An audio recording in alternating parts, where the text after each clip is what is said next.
क्या भेज दिया? मोदी के पास है क्या? वो तो खुद संत आदमी है, उसके पास तो एक साइकिल भी नहीं है।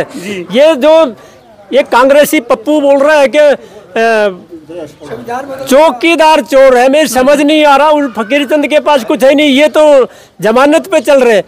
3000 करोड़ कितना वो नेशनल हेराल्ड का इन्होंने कांड कर रखा, और पता नहीं कितने पैसे भर रखे। इसके पास कुछ भी नहीं है और फिर भी बोल रहे हैं कि चौकीदार चोर है। ये समझ नहीं आ रहा। ये सारे जो घमंडिया बोल दो चाहे ये बेवकूफ बोल दो, मैं तो ये कहूँगा ये सारे वो लुटेरे इकट्ठे हो रहे हैं कि भाई हमारी पोल पट्टी खुलेगी और उसके बचाव के लिए ये मजबूरी में इकट्ठे हो रहे हैं, बाकी इनका कोई वजूद ही नहीं है। मैं 30 साल सेना में नौकरी करी, 18 साल मैंने सिर पे कफन बांध के कश्मीर में ड्यूटी करी है। वहाँ का कोई नदी नाला पहाड़ मैंने छोड़ा नहीं, हिमालय पर्वत से लेकर के और इधर राजस्थान तक। मुश्किल से 10% वोट यहाँ पे कांग्रेस की जाएंगी, वो भी जिनका कोई स्वार्थ है, जो देश प्रेमी है, जिसके भेजे में थोड़ा बहुत दिमाग है, जिसकी सोचन शक्ति है कि भाई मोदी। देखो स्वार्थी लोगों का तो आप कुछ नहीं कर सकते। वो स्वार्थ वाले लोग कौन से हैं? कौन कौन से लोग, कैसे लोग हैं वो ऐसे लोग हैं, मैं बताऊँ?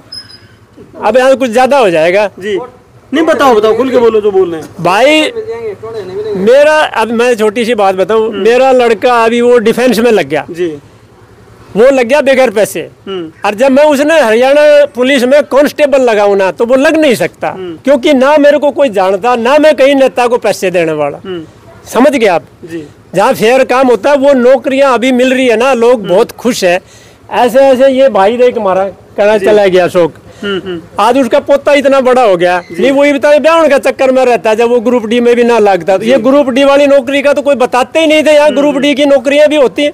हमने तो अभी खट्टर सरकार ने आके बताया कि भाई ये नौकरियां ऐसा सिस्टम से भर्ती होती, ये अपनी जेब में रखते थे। पैरों में मत्था टेको, 10,000 की नौकरी देंगे और भाई 10 लाख रुपए, ये 5 लाख रुपए देंगे उसको बिचौलिए को, वो 2 रुपए सैकड़ा लेकर। नमस्कार, आप देख रहे हैं स्टेट न्यूज हरियाणा और मैं हूं अमित अमन। अभी मौजूद हैं कोसली विधानसभा के गांव में। टूमना गांव है और यहां पे जो लोकसभा का इलेक्शन चल रहा है उसके तहत लोगों के अंदर जो रुझान है वो जानने के लिए पहुंचे हैं। और साफ तौर पे एक जो बात है कि कल एक रैली हुई थी यहाँ पे अहिरवाल के अंदर, कोसली के अंदर, और उस रैली के अंदर केंद्रीय मंत्री नितिन गडकरी जी पहुंचे थे। उनके साथ साथ राविंदरजीत जी थे जो कि इलाके के दिग्गज नेता हैं, और उनके साथ बाबा बालकनाथ भी थे। तो क्या इस रैली से कोई प्रभाव पड़ेगा, इसी विषय को जानने के लिए हम पहुंचे। सब नाम बताएं अपना। मेरा नाम रामनिवास है। रामनिवास जी, कल एक रैली हुई है, हाँ जी, तो उसका राविंदरजीत जी का क्या कोई प्रभाव पड़ेगा इस रैली? बिल्कुल पड़ेगा जनाब जी। मतलब क्या प्रभाव मान के चल रहे हैं? क्या कल जो भी बातें उन्होंने की हैं, तो क्या सीधा संदेश दे दिया अपने वोटर को उन्होंने? बिल्कुल दे दिया है। तो अब इससे कोई फर्क पड़ेगा वोट बैंक के ऊपर? वोट ज्यादा मिलेंगी। ज्यादा मिलेंगे। तो आप लोग कितनी जो मार्जिन है, पिछली बार 75 का मार्जिन दिया था आपने, हाँ जी, 74,980 वोट आपने ज्यादा दिए थे, तो क्या वो बढ़ने वाला है घटने वाला है? बढ़ने वाला है। बढ़ने वाला। कितना तक चला जाएगा? आपकी क्या उम्मीद है?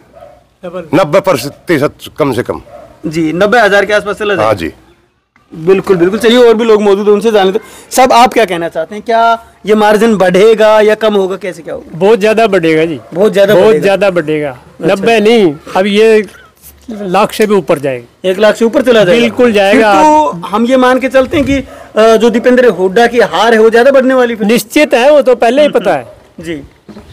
अभी कोई डाउट रह गया? कोई डाउट नहीं है, बिल्कुल कहीं नाम नहीं है कहीं। इंद्रजीत साहब का कितना प्रभाव ही प्रभाव है। इंद्रजीत क्या है, या तो ये वोट तो सारी मोदी के नाम से जारी है। इंद्रजीत आने थे और बुस्टिंग होगी, समझ ले, ताकत मिल गई। तो आज मोदी जी महेंद्रगढ़ में पहुंचे हुए थे, पाली में, तो वहां पे भी भीड़ काफी थी। उधर तो हम भी गए थे, उधर तो जगह ही नहीं मिली हमें कहीं पे भी। वो हो गया काम तमाम हो गया। कांग्रेस रैली को देखते हुए क्या लगा आप लोगों को? मतलब ये समझ लो कोई डाउट नहीं बचा अभी। 10 की 10 जी, हरियाणा की 10 की 10 सीटें आने वाली। बिल्कुल, बहुत बड़ी बात है जो बता रहे हैं यहाँ पे। सब आप क्या समझते हैं? यही है, 10 की 10 सीटें आ रही हैं। 10 की 10 सीटें। मोदी जी का कितना प्रभाव है सभी सीटों के ऊपर? मोदी का तो है ही है, मोदी का ही रोल है सारा जी। हाँ। अच्छा, मोदी का ही रोल चल रहा है। तो जो एक आज की रैली हुई थी, तो क्या वो पूरा माहौल बदल देगी? हाँ, बदल दिया। जो यहाँ पे इलाके में बताया जा रहा था कि भाई जो राव दान सिंह है उनको टिकट मिलने से यादव वोट उनके साथ चला जाएगा। ना, कुछ ना जाएगा, कुछ नहीं जाएगा ना।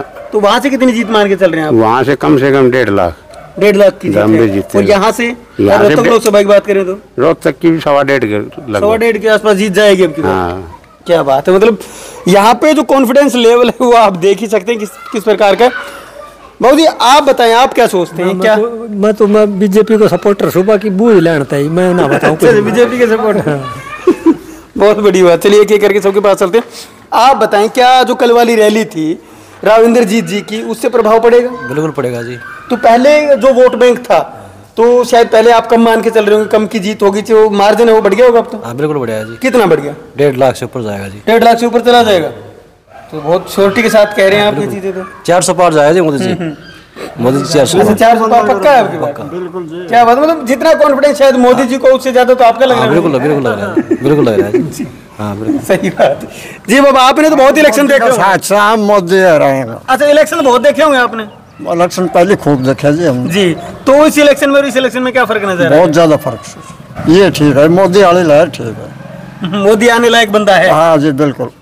तो आप क्या सोचते हैं, प्रभाव कुछ पड़ेगा? प्रभाव जी बहुत ज्यादा पड़ेगा? ज्यादा। देश को बचाना जी, मोदी को लेना है जी। देश को बचाना है तो मोदी को लाना है। क्या हो जाएगा अगर मोदी नहीं आएगा तो? देखो मन की संतुष्टि है हमारी बस ये। जी। हाँ मोदी आए तो मन की संतुष्टि है हमें बस ये। भाई मोदी नहीं आए तो देश बर्बाद। हाँ बर्बाद। देश बर्बाद हो जाए मोदी नहीं आए। हम पहले बिल्कुल जी बिल्कुल। हम संत कह रहे हैं। एक सेकंड वहीं आ रहा हूँ, एक सेकंड यहीं आ रहा हूँ। हाँ आप बताएं क्या कहना चाहते हैं? हम पहले सेना में सर्विस करके आए हैं, हमारे को आदेश का इंतजार करना पड़ता था, अभी कोई इंतजार करने की जरूरत नहीं है, अभी सीधा टक। अच्छा पहले यहाँ से आदेश जाता था तब गोली चला पाते थे, हाँ जी।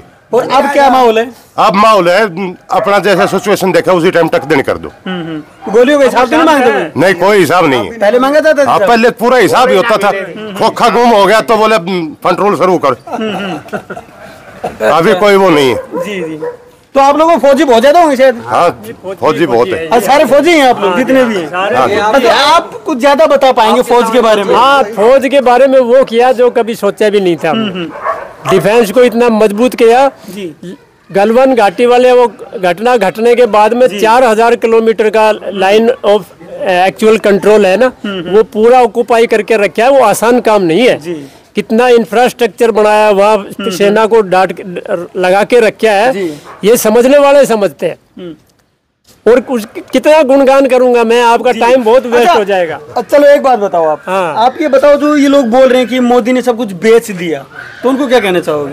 क्या बेच दिया? मोदी के पास है क्या? वो तो खुद संत आदमी है, उसके पास तो एक साइकिल भी नहीं है।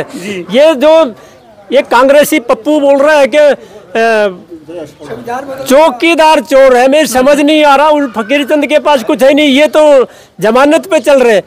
3000 करोड़ कितना वो नेशनल हेराल्ड का इन्होंने कांड कर रखा, और पता नहीं कितने पैसे भर रखे। इसके पास कुछ भी नहीं है और फिर भी बोल रहे हैं कि चौकीदार चोर है। ये समझ नहीं आ रहा। ये सारे जो घमंडिया बोल दो चाहे ये बेवकूफ बोल दो, मैं तो ये कहूँगा ये सारे वो लुटेरे इकट्ठे हो रहे हैं कि भाई हमारी पोल पट्टी खुलेगी, और उसके बचाव के लिए ये मजबूरी में इकट्ठे हो रहे हैं, बाकी इनका कोई वजूद ही नहीं है। अच्छा जो ये इलाका है, जो अपना इलाका है यहाँ का, ये फौजियों के लिए प्रसिद्ध है, बहुत ज्यादा प्रसिद्ध है। और वो कहते कि अग्निवीर योजना लाके आगे फौजी खत्म कर। बेवकूफ है अग्निवीर, वो एडवांस थिंकर है। ये सोचते हैं ना यहाँ तक की, वो उससे आगे की सोच रहा है। जो ये अग्निवीर को बता रहे हैं ना, ये गलत है। उसमें उसको दिमाग में कुछ सोचने की जरूरत है, सोचने शक्ति की कमी है उसमें, या उसको पूरी स्टडी नहीं करी। आप किसी चीज के बारे में बोलने से पहले ये सोचो। अब यहाँ पे तो भाई हमारे बहुत से आदमी तो बोलते हैं कि 370 तोड़ दी तो क्या हुआ, राम मंदिर बना दिया तो क्या हुआ। लेकिन पहले वही लोग पूछते थे राम मंदिर कब बनाओगे। वो तो एक समझ लिए, जनता समझ चुकी है, वो बकवास कर रहे थे। हकीकत तो कभी की नहीं। लोगों को वो लॉलीपॉप देते रहे कि भाई हम ये करा देंगे, ये करा देंगे। तो हकीकत अभी जो वो कहते थे वो करके दिखाया, अब वो इनके बर्दाश्त नहीं हो रहा। अब जो आदमी ये कह रहा है मैं 30 साल सेना में नौकरी करी, 18 साल मैंने सिर पे कफन बांध के कश्मीर में ड्यूटी करी है, वहाँ का कोई नदी नाला पहाड़ मैंने छोड़ा नहीं, हिमालय पर्वत से लेकर के और इधर राजस्थान तक। उस समय में और इस समय में दिन रात का फर्क है। जो बोलते थे 370 क्या है, उनको पता ही नहीं 370 है क्या। वो यहाँ बगैर टाई के वकील बन रहे, पता ही नहीं 370 है क्या। और वही आदमी बकवास कर रहे हैं और बाकी कुछ भी नहीं है। मुश्किल से 10% वोट यहाँ पे कांग्रेस की जाएंगी, वो भी जिनका कोई स्वार्थ है, जो देश प्रेमी है, जिसके भेजे में थोड़ा बहुत दिमाग है, जिसकी सोचन शक्ति है कि भाई मोदी, देखो स्वार्थी लोगों का तो आप कुछ नहीं कर सकते। वो स्वार्थ वाले लोग कौन से हैं, कौन कौन से लोग, कैसे लोग हैं वो ऐसे लोग हैं, मैं बताऊं, अब यहाँ कुछ ज्यादा हो जाएगा जी, नहीं बताओ खुल के बोलो जो बोल रहे हैं भाई। मेरा, अब मैं छोटी सी बात बताऊं, मेरा लड़का अभी वो डिफेंस में लग गया जी, वो लग गया बगैर पैसे, और जब मैं उसने हरियाणा पुलिस में कांस्टेबल लगाऊं ना, तो वो लग नहीं सकता, क्योंकि ना मेरे को कोई जानता, ना मैं कहीं नेता को पैसे देने वाला, समझ गए आप जी। जहाँ फेयर काम होता है वो नौकरियां अभी मिल रही है ना, लोग बहुत खुश है। ऐसे ऐसे ये भाई देख हमारा कहना चला गया अशोक, आज उसका पोता इतना बड़ा हो गया, नहीं वही बता ब्याह का चक्कर में रहता है, जब वो ग्रुप डी में भी ना लगता। तो ये ग्रुप डी वाली नौकरी का तो कोई बताते ही नहीं थे, यहाँ ग्रुप डी की नौकरियां भी होती हैं। हमने तो अभी इस खट्टर सरकार ने आके बताया कि भाई ये नौकरियां ऐसा सिस्टम से भर्ती होती, ये अपनी जेब में रखते थे, पैरों में मत्था टेको, 10,000 की नौकरी देंगे, और भाई 10 लाख रुपए, ये 5 लाख रुपए देंगे उसको बिचौलिए को, वो 2 रुपए सैकड़ा लेके आओगा जी, लाओगा ना, 10,000 रुपए उसकी ब्याज के हो गए, 10,000 की वो नौकरी दे रहे हैं। वो बोलते भाई इनको तो वो ये जो नौकरियां थी 4th ग्रेड की यही देते थे जी, बताओ आपको है नहीं है। तो सच्चाई तो ये है कि वो बर्दाश्त नहीं हो रही जी। और रही, और ये चुनाव जो है ना, जो ये लोग मलाई खाने वाले लोग हैं जो साथ में, हाँ वो मलाई वाले ही तो 10% है जी, उनको ही तो तकलीफ हो रही है। इसने बोलना था 10 साल पहले मोदी जी ने कि भाई इतना कसूता मैल हमारे दिमाग में भ्रष्टाचार का जम गया है, रिश्वतखोरी का जम गया है, कि इसको साबुन से धोने में भी बहुत टाइम लगेगा जी। और वही मानसिकता बदल नहीं रही। अब जो 10 साल पहले जो मनी का क्या खर्ची पर्ची वाला बोल रहे वो बकवासबाजी करते थे, वो अब ये फिर सपने लेने लग गए कि शायद कांग्रेस आएगी तो हमारा वो बिजनेस फिर चल जाएगा। तो वो अभी बेकार हो गया। हकीकत है नहीं, 5 तारीख ने आप एक बार फिर आ जाना यार, 4 जून की बात है ना, 4 को ही आ जाना, आप तमाशा देख लेंगे। अच्छा, जो अरविंद शर्मा जी एक बात कह रहे हैं कि भाई जो दीपेंद्र हुड्डा है या हुड्डा परिवार है, वो तो इलेक्शन मुख्यमंत्री का लड़ रहा है, लोकसभा का लड़ ही नहीं रहा। तो वो मैनिफेस्टो देख लो, अरे उसका मैनिफेस्टो को देख के मेरे तो सिर दर्द हो गया एक दिन में। ये मैनिफेस्टो बनाया किस चीज का है? मैं प्लाट दे दूंगा, मैं 3.5 लाख रुपए दे दूंगा, कहाँ से लाएगा तू? ये गांव में हमारी 5 किले की बड़ी बची है, वो भी बांट देगा है? ये चीजें तो शायद जो मैनिफेस्टो कांग्रेस ने वहां से हेड ऑफिस किया है, ना ना ना नहीं है। तो मारे गोली, मैंने तो ये हरियाणा वाला पढ़ा है। अच्छा। मैं देख के हंसी भी आती है, रोना भी आता है कि जनता को बेवकूफ बनाने का ये कौन सा तरीका है। अभी कल परसों में एक पेपर दे रहे थे, ये कर दिया मैंने, ये कर दिया, ये कर। मेरे भतीजे के पास पिकअप थी, कोसली जाने का भाड़े में वो किराए पे चलता था, उसकी हिम्मत नहीं होती मैं कोसली की बुकिंग ले लूं। इतने इतने गड्ढे होते थे रोड पे, बताओ नहीं, बताओ कोसली वाले रोड, हमारे गांव कोसली मेन स्टेशन था, जाते नहीं थे भाड़े पे। क्यों नहीं बना भाई वो? और अच्छा, फिर ये कोसली से परली साइड में जो झज्जर की सीमा लगती थी, वहां पे तो बढ़िया रोड बना रखा, कितना भाईबंदी हुई है बताओ। जहाँ से जाट बेल्ट शुरू, वहां से रोड, वहां से काम शुरू, बाकी हिरवाल का कुछ नहीं किया। एक बार मेरे को हिसार से और नारनौल जाने का मौका मिला, तो दादरी से और नारनौल पहुंचते पहुंचते मैंने सोचा यदि बहुत मुश्किल था, यदि कोई औरत के बच्चा हो ना पेट में तो अबॉर्ट हो जाए तो कोई बड़ी बात नहीं थी। और उन्हीं तो जिन्होंने वो सीनरी देखी है उनके याद भी होगा जी। आप देखो, समझ गए?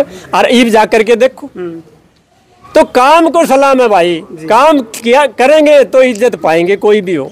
मैं तो निष्पक्ष हूँ, और ये चुनाव मोदी का है और मोदी के लिए सब कुछ कुर्बान है। वो संत आदमी है, फकीर चंद है, देश का भगत है। नीट, IIT और JEE में सिलेक्शन गारंटी के साथ, नहीं तो फीस वापस। हम बात नहीं काम करते हैं, ये हम नहीं हमारा रिजल्ट बोलता है। आपके कोसली इलाके का बेहतरीन इंस्टीट्यूट SBI बैंक के पास मेडिजी ने अपना स्कूल नर्सरी से 12वीं कक्षा तक लुखी गाँव में शुरू कर दिया है। अब छोटे बच्चे भी अच्छी शिक्षा से वंचित नहीं रहेंगे।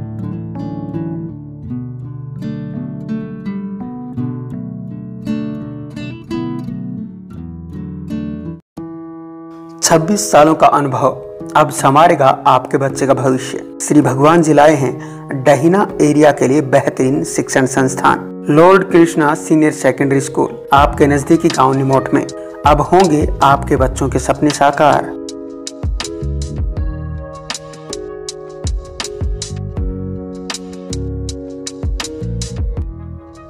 हम आपको विश्वास दिलाते हैं कि इस संस्था में आपके बच्चे का भविष्य सुरक्षित रहेगा। IIT, PMT, CLAT, CA, CPT, NDA, सैनिक स्कूल और मिलिट्री स्कूल सभी कंपटीशन की तैयारी करवाई जाएगी। मैं 26 साल से शिक्षा के क्षेत्र में काम कर रहा हूँ, 1998 से। मैं पहले भी 2 संस्थाएं अच्छी चला रहा हूँ, ये तीसरी संस्था लेके हम भविष्य में आपके बच्चे का भविष्य बनाते चलेंगे। और जितने भी कंपटीशन टेस्ट हैं, हमारे पास जो विद्यार्थी आए उसको संस्कारवान बनाएंगे, चरित्रवान बनाएंगे।